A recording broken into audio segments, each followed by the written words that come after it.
How's it going, guys? Sam here, and in this video I'm going to be showing you how to calculate your macros. Now, if you don't know what a macro is, it's essentially a breakdown of all the calories you eat into three categories. You've got carbohydrates, fat, and protein. Now, essentially, there is more or less a perfect calorie range for you and your goals.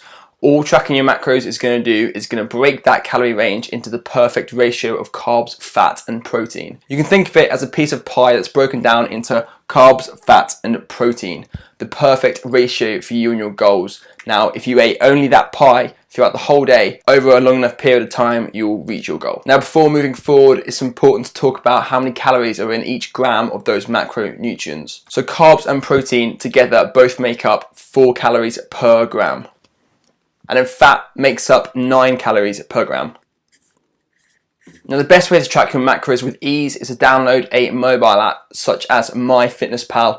I've been using this for years and I found it the easiest way to track your macros. However, when you download the app, it's going to ask for a few details about you, your weight, your goals, and it's going to give you a set of macros. Now, do not follow those macros. Those macros are what are known as the government standards. And, well, let's face it, they have not been working so well up till now. Okay, so now I'm going to show you my 3 basic steps to calculating your perfect macro ratio based upon your goal. So the first thing you need to do is calculate your total daily energy expenditure. Now, the way we do this is by taking your basal metabolic rate and timesing it by your activity level on a daily basis. Now, your basal metabolic rate is essentially the amount of calories that you are burning if you were completely sedentary. So that is if you were lying in a bed and you didn't move at all throughout the entire day. Now, some calorie calculators will take your total weight and times it by around 14 to 15% to find your maintenance calorie number. Now, the reason I don't like to use this method is because no one person is exactly the same. A 200-pound athlete at around 8% body fat is not going to be burning the same amount of calories as a 200-pound woman with around 25 to 30% body fat. The method I prefer to use is the Katch-McArdle method. Now, this method takes in both the normal stats as well as your estimated body fat percentage. Now, I know most of you watching this video won't have an accurate figure for your body fat percentage currently. If you don't know what your body fat percentage is, then pause the screen now.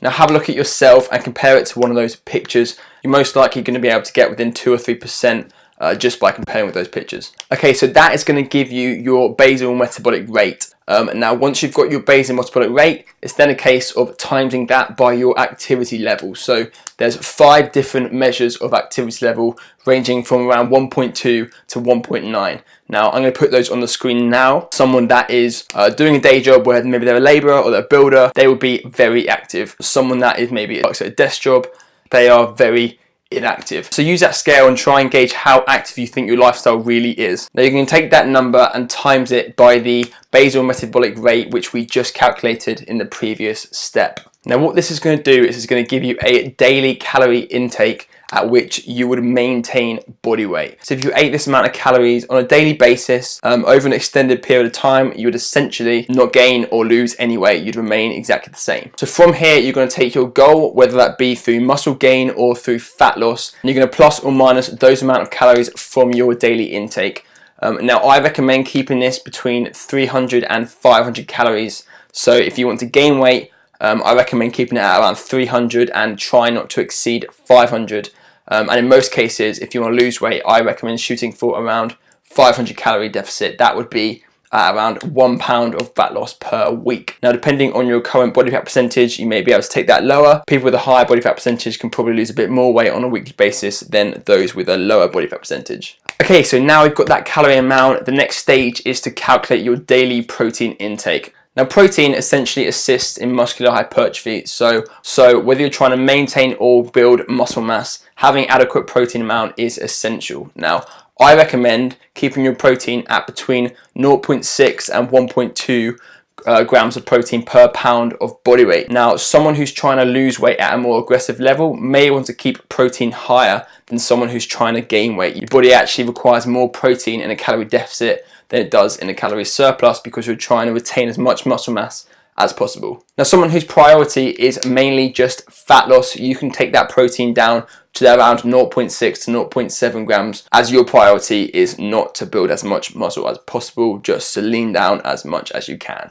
Okay, so now we've calculated the perfect amount of protein for your goals. The next step is to find the perfect balance of carbs and fat. Now, when it comes to carbs and fat, there really is no perfect balance. Find a percentage which works best for you. If you're someone that enjoys to eat more carbohydrates, then keep a slightly high carbohydrate diet and lower fat. If you're someone that enjoys fatty foods, have a higher fat diet and a lower carbohydrate. It's really up to you. However, fat is an essential macronutrient for cell regeneration, so we're going to keep fat at a minimum of 0.3 grams per pound of body weight. Once you've figured out the balance of carbs and fat you want to do, you've now got to bring that all together and calculate your daily macros. So what we're going to do is we're going to take your daily protein intake. So if I use me for an example, I'm around 170 pounds. I'm going to opt for around 170, so that's 1 gram per pound of body weight of protein per day. So if I wanted to eat around 2,500 calories per day, with around 30% coming from fat and the other 70% of the remaining calories coming from carbs, I need to calculate the amount of calories I have left and then figure out that percentage. So we take 170 grams of protein and times it by 4 calories per gram to get the total amount of calories coming from protein. Yeah, my brain's not that good. So we've got 680 calories coming from protein. Now we need to take that number away from our total calorie goal. With that remaining calories, we split that into a percentage of carbs and fat. Now we're going to divide total carb by 4 because there's 4 calories per gram to get our total amount of carbs per day. That equals around 320 grams of carbs. And then we're going to do the same with fat, but instead of dividing it by 4, we're going to divide it by 9 because there's 9 calories per gram. So that comes to around 60 grams of fat. Okay guys, so that is my daily macronutrient split. Now I hope this video has been useful, and remember, just to reiterate, the most important thing is your daily calorie intake. The rest is really up to you and your goals. Follow this video along to calculate your macros, and remember, if you need any help or guidance, then join my Facebook group. I'm in there every single day helping people out with nutrition and training as well. I also post tons of free resources in there daily. The link will be above me in this video. Again guys, thanks for watching, and like my page for more daily videos and content. Speak to you in the next video.